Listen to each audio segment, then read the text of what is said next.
Сәлем достар, бұл құпия каналы, сіздермен бірге Альфия. Достар, осы видеодан бұрын сізге тағы 3 видео салған болатынмын. Егер көрмеген болсаңыздар, каналыма өтіп қарап алсаңыздар болады. Техника өте қарапайым, бірақ эффекті өте күшті. Достар, қазір мен сіздерге тағы бір скоропомощникті таныстырайын деп отырмын.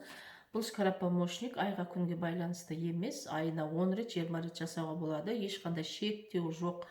Сондықтан да әртүрлі жағдайларға байланысты бұл скоропомощникті жасауға болады.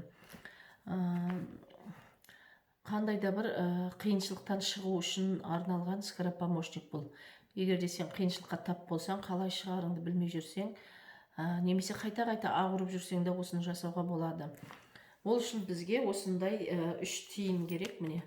Бұл менде 50 теңгелік, себебі бұл тиындар 5-тен басталу керек. Біздің Қазақстанның номиналында тек 50 теңгемен несие. 5 теңгелік бар, сондықтан мен тек 50 теңге алдым.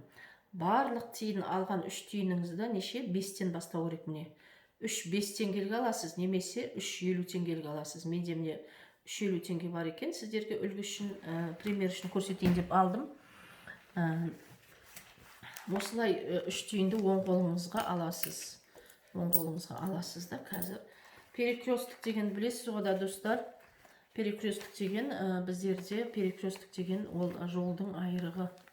Перекрестік деген осындай жолдың 3 айрығы, мысалға адамдар жүретіндер, жаяу жүргіншілер немесе көлік жүретін перекрестік, мысалы машиналар мына жақтан жүреді, мына жақтан жүреді деген сияқты. Осындай 3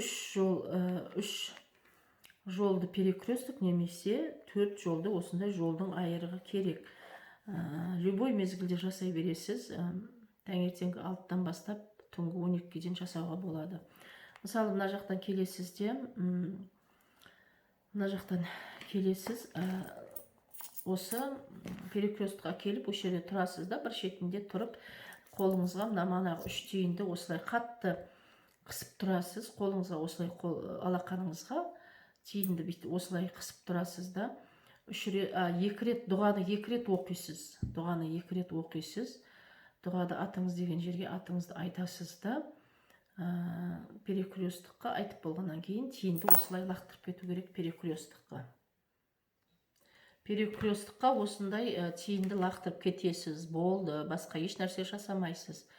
Егер де сіздің жақыныңызға, балаңызға, қызыңызға көмектескіңіз келсе, осы техниканы жасауға болады. Бірақ аты деген жерге өзіңіздің атыңызды айтпай, балаңыздың кімге жасап жатырсыз, сол адамның атын айтасыз да. Бірақ четко сол адамның проблемасын сіздер визуализация қылуыңыз керек, елестетуіңіз керек көзіңізге сол адамның проблемасын. Түсінікті, достар, да? Осылай 50 теңге, кілең 3 теңгені осылай лақтырып, перекрестікке лақтырып кетіп қаласыз. Болды, басқа еш нәрсе жасамайсыз. Айға күнге байланысты емес, әртүрлі жағдайларға байланысты, егер осындай қиыншылықтан шыға алмай жүрсеңіз, жасай беруге болады. Ешқандай шектеу жоқ. Тағы да ескертіп айтамын, дұғаны комментарияның ең бірінші комментарияға бекітіп қоямын. Егер де дұғаны комментарияда таба алмай қалсаңыз, онда описанияда тұрады. Описания дегеніміз осы видеоның тақырыбы, соның үстін бассаңыз дұға шығады. Сәттілік, достар. Тағы да лайк басуды ұмытып кетпеңіздер.